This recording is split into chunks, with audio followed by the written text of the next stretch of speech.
What's up, everybody? Dre Trades. Yes, I am back, and we got a lot of things to talk about.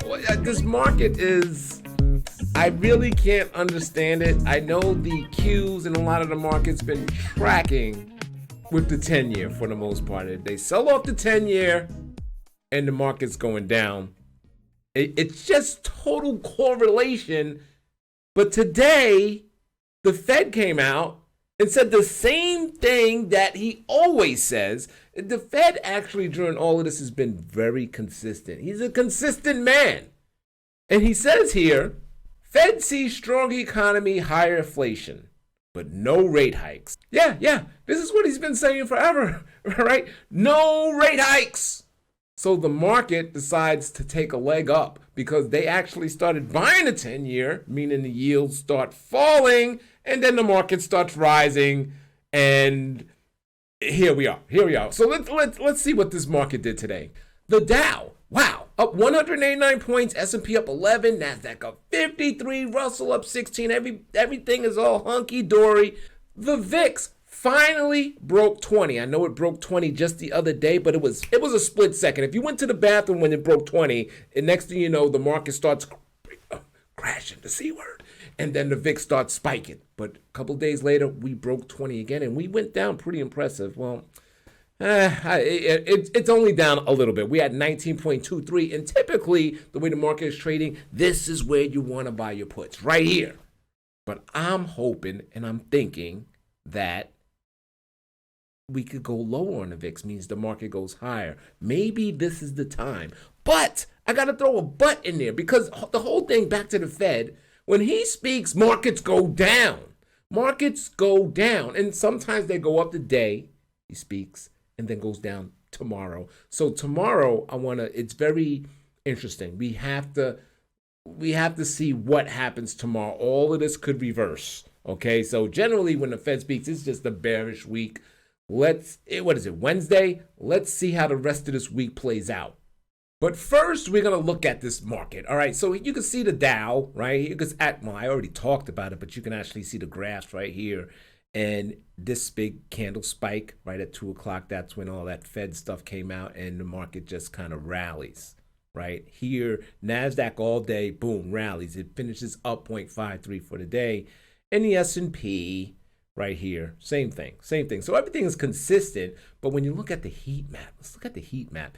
It's kind of like, yeah, we was rallying like that, and it's kind of looks like that because I do still see a lot of red on the board. And here's an interesting thing. FANG at Facebook, Amazon, and we'll call it plus T for Tesla, they're up, but the Google, Microsoft, and Apple's down. You rarely see like a split FANG, so that's weird. Okay, so we got you got the industrials up, the banks is up, and this is exactly what we're going to look at. And you got energy up. So let's go to the charts and see what's going on here. All right, first we'll start with Amazon. Amazon still trading in the channel right here, touch the bottom. This is actually, if you're trading Amazon, this is actually possibly a good time to get in. I actually think Amazon will bust through the channel, through the upper end, and start making new highs, but when, I don't know, because it could easily travel to here and come right back down and just still mess around in this channel. But you could trade this to the upside, and there's your out, right? There's your out right here. Yes, if it gets below, that low is 2881, just get out of the trade. So you can try to craft something where Amazon's going high. Look at the stochastics actually crossing and starting to move to the upside. So I like Amazon, and I guess the market does because it's up. Let's look at Facebook. And Facebook, it makes me go, wow.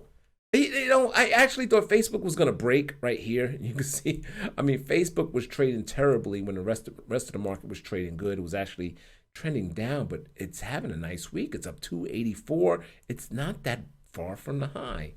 What is that, 5%? Go this way. Yeah, 6% from all-time highs on Facebook. And one thing I noticed is the stochastic as well. Look at it pointing to the upside. When's the last time it done that? Right, way over here in April? Or if I fine tune it, I can go right here, this little move here. But that was in October. right here. That's in November. So yeah, we're starting to move up. So I have to keep an eye on Facebook, but I got to admit that Facebook is a stock that it still actually just scares me, because once they start talking about it in the political front, and Apple, how they, the whole privacy thing, I think it could turn around just like that. All right, so Tesla. Tesla was a beast today. Look at that defined bounce off of that support, 701, up $24.3.68. When's the last time you've seen that? Because look, this thing has just been coming down, down, down, down, down. Now we're looking at the weekly. For the most part, I'm going to start right here. What is that? Since February 8th, and then straight down. It's March 7th, 5 weeks. And finally, we are getting some green days or green weeks here. I'll pull up the daily on Tesla so you can take a look at that. So you can see the bounce, right? And little pause for the cause. Let's see what happens. Today was nice. Let me pull up that 5-minute real quick. And yeah, look at the gap down, right? Pow. And then just filled it in an instant. What is that? 10:15 filled at 10:15. They thought that was going to bring it back down and straight up again. So really like that action in Tesla. If you come back here to weekly, look, you can see where you got to get out, right? Just position size accordingly. Or you can maybe use today's action, which is right here, this candle right here, and get out below the low, right? So that's a trade that you could possibly put on. Tesla. And who's heavy in Tesla? How about ARK, Kathy Woods, ARK funds? Same thing. Look at that bounce. Here, let me clear all of this stuff out. And let's pull up the weekly so we can see what's really going on here. Look at that bounce. Perfect bounce off support on the ARK. You got to remember, ARK is an ETF. So you want to have shares in ARK. You want to have as much ARK as you can possibly have according to your, your allocations. Meaning, because you're buying the basket, she's buying the stock, right? So you kind of got to remember that if you're into the innovation thing and you believe in what she believes in and the whole theme, have your portfolio, balanced where you don't have too much of this stuff. But remember, you're accumulating the shares, you're holding the basket, and she's filling the basket with the stocks and stuff. So even though this thing could come down and you can get as much as, get as much of these baskets, right? And then let her fill the stocks up, replace them with good stocks, and then off to the races you go. So, ETF trading, just kind of keep that in mind. It's like mutual funds, man. You want to buy more shares when it goes down, right? It's like a mutual fund, but you could trade it every day, every minute on the stock exchange. But look at the ARK. I hope you guys understand that. So here it is, once again. Beautiful bounce off support, and maybe this thing could go higher. It so far it looks good. Right? So same thing. You can see where you can get out, right? You can see you're out right there.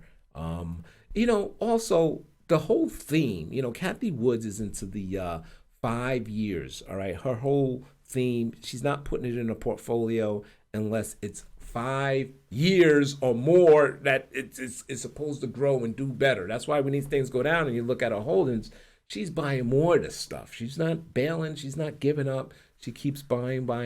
So this is something, I know people trade it, but if you really, really want to benefit from this fund, you want to hold it. Hold this thing. Look at it. Just look how it is. If you would have traded this thing last year it really was one of a kind. It really was one of a kind. But last year, look at that thing, man. It was on fire. But let me go out to the monthly, just hold it, right? And when it comes down, buy more shares. Look at that monthly candle. Wow. Incredible. All right, so there he is. We talked about ARK long enough. Let's talk about the XLF because this thing has actually been fire, something I missed. You can see the highs. Right? Damn, that high, just keep drawing that line, right? And break out. Financials are higher than it was in 2007. Wow. Breakout. The proper way to trade this breakout is to wait for this thing to pull back, right? Wait for it to pull back and test that support, which was resistance. So let it test, and then maybe you can get in and then rock these things a little higher. So I just never really been into the financials, but the stock chart is telling you, well, it's telling me I've been wrong, and it's telling you, yes, you got to get in. Got to get in these financials, man. It's been up every day. It's been solid. It's that perfect thing you can get in. Looking at the XLF now, so that perfect ETF to kind of balance out your portfolio when the market's taking because interest rates, are going up, right? This thing's been going up damn near every day. So there's the financials for you. Let's look at the XLI. The industrials has kind of been the same thing. Look at that breakout, and you can see what I'm talking about here. See, this broke out, and then it came back in, and it tested, and then you see it breaking out again. So with the financials, the XLF, I think we can get that pullback to here, and then it takes off. So this candle, if I was keeping my eye on it, was the perfect entry for the XLI. And XLI looks all good, right? It's all good.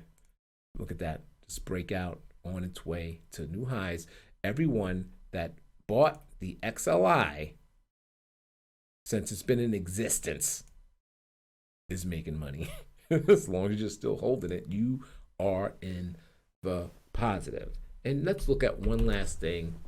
The XLE finally just bouncing off the ground. Maybe this is that ETF that, if we missed all the other prior rallies and anything, maybe you can catch this thing off the bottom, but who knows? It's finally just bounced up and, hitting that resistance that it broke. You can see that head and shoulder just kind of broke down. Now it's back up. I actually think with the XLE, we have a little bit more time to kind of see what's going on here. We need a little bit more time on that XLE.